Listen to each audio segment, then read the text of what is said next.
Fox News Mideastern terror expert Walid Fares is here. Walid is also one of Donald Trump's foreign policy advisors.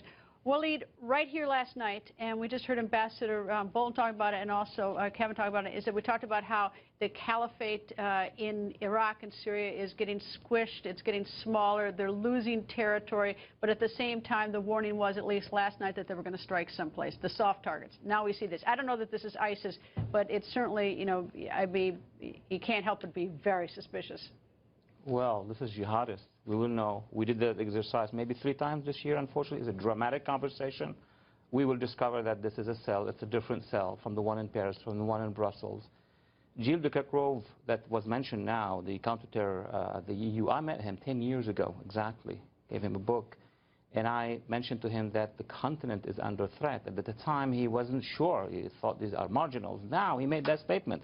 It means that Europe now is awakening to the fact that these are waves. What we saw tonight, what the French saw tonight, is actually one of the waves. What would that mean to me? Concern is, if this is a wave, there will be another wave, and there'll be other waves. So to answer your question, the battle against ISIS in the region, yes, it has to be won. But what is happening right now is, even if ISIS goes down in the Middle East, Syria and Iraq, there is a network of jihadists in Europe embedded. All right, this is obviously hit France, it's hit Paris, and then now Nice, which is it's on the French Riviera. Brussels and Belgium is, is not that far from Paris. I mean, at least some of it seems to be quite localized in that part of the continent. That's not to say that it's not going to happen other places, but is there any, why France? First of all, because the demography of the jihadists is very large. The largest contingent of French jihadists, those who went to Syria and to Iraq, other places, is the largest, so demographically. So you could expect that almost mathematically. But there is something else. The French jihadists in their narrative have committed to actually break down French economy. So it's happening.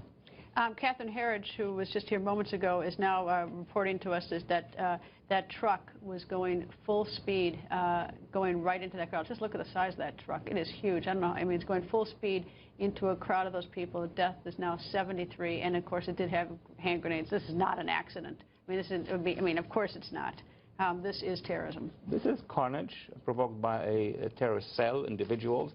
My concern would be, what is the coordination level between these jihadists? I know we are confronting these pictures, but to me, my mind tells me, what is the level of coordination between the previous cells in Paris, the one in Brussels? Is this one linked to them? Are they all linked to ISIS or not? If they're not linked to ISIS, it's even more dangerous. Well, I would expect that right now. I mean, they know who owned the truck. They know who rented the truck. I mean, they've done a lot of reverse engineering on that. They've got all that information right now. Unfortunately, they get all that information after 73 people are dead rather than before. I mean, that really is the big problem, is that they're great in investigating after terrorism is hit. The problem is, how do you prevent it before terrorism happens?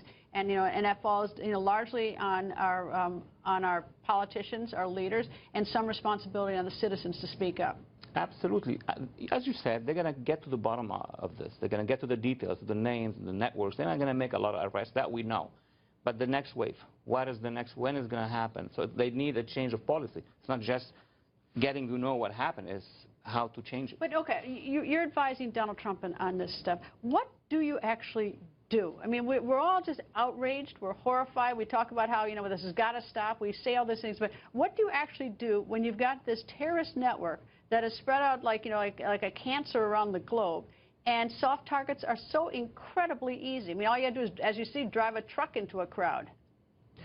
Once the network is born and is operational, then there is nothing much you can do except on 2 fronts. Number one, making sure that the enemy in the region is defeated, utterly defeated. That would be the caliphate in Iraq and Syria. Absolutely, we're late 2 years. So then, how do you get these cells? Well, the cells operating in Europe needs a different kind of fight. As you just said, this is not a sitting army. This is not Mosul and Raqqa. These are networks that you need to fight, first of all, in counterterrorism, spying, but also in making sure that the next generation, we've been screaming about that for the last 10 years.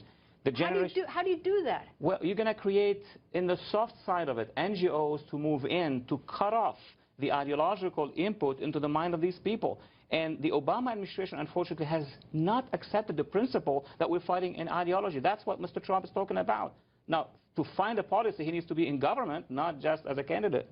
Okay, so what, let's assume that he is president, and he says radical Islam, that he is fighting an ideology. Then what? Then you move into finding allies in these communities. We don't have allies in these communities. You just mentioned how people should be monitoring the extremists. Are we organizing this? It's not monitoring extremists, but I mean, you see things. I mean, every single time we have one of these, I remember covering or I was down in Orlando and Mateen, and I remember getting an email from a viewer saying that Mateen had been subject to 2 FBI investigations, and that the media in 36 hours had found out more about him than the FBI had in 2 investigations. And that's because people are talking to us. We're learning things.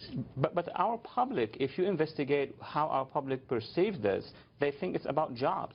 I think it's about economy, about foreign policy. So when they see something suspicious, they don't know that it is suspicious. If someone comes in wanting to buy, 50 grenades, or if someone rents a truck and I say, what are you putting in that truck? And he goes, oh, C4 plastic. I mean, it's whether the guys in Boston were buying those pressure cookers. Nobody needs more than 1 pressure cooker. I mean, that's weird. I mean, they're just weird. I mean, every single time. Or the person's made threatening statements, or, he didn't like, I mean, you hear them saying it. Now you said something. There's a difference between the bomb and when somebody makes a statement. Well, the administration removes the ability of the public to understand that this is a statement. When they talk about the caliphate, about jihadism, you have groups in this town that say, oh, this will be Islamophobia if you investigate that kind of narrative. Well, it's usually in conjunction with something else. I mean, they're usually saying something, but they're also going out and trying to gather explosives. They're getting a truck full of fertilizer, and they're doing something.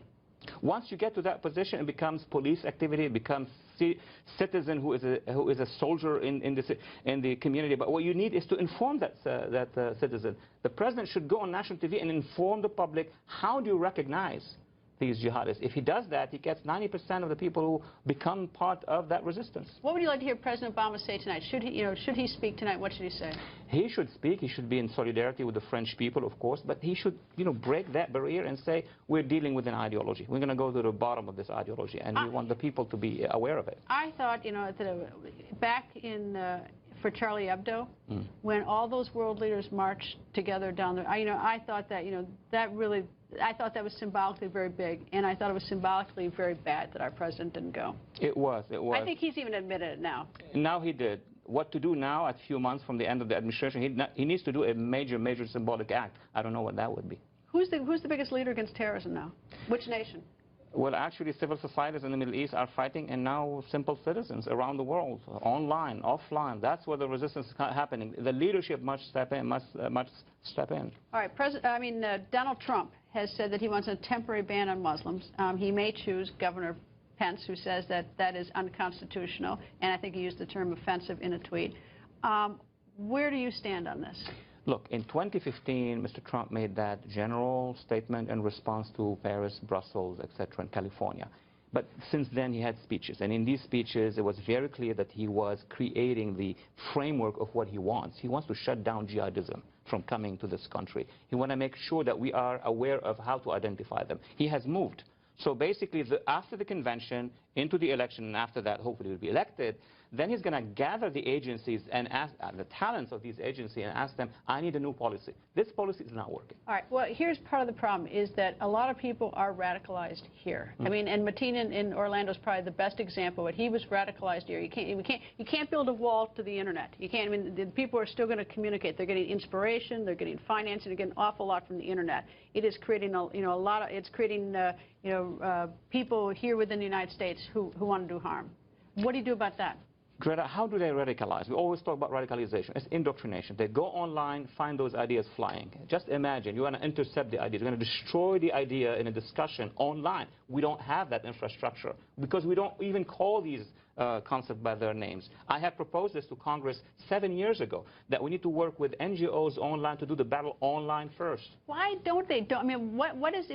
If we all know that there are a lot of people who are recruiting, inspiring, and fundraising on the internet, and you've got the deep dark web, you've got all these, why aren't we attacking it in that direction more aggressively? We are attacking at the last stage, as we just mentioned, when we know that they are moving with explosives, with weapons, they're flying and coming back. This is where we are attacking. Our agencies are attacking, but not before. It's the radicalization phase that we need to attack.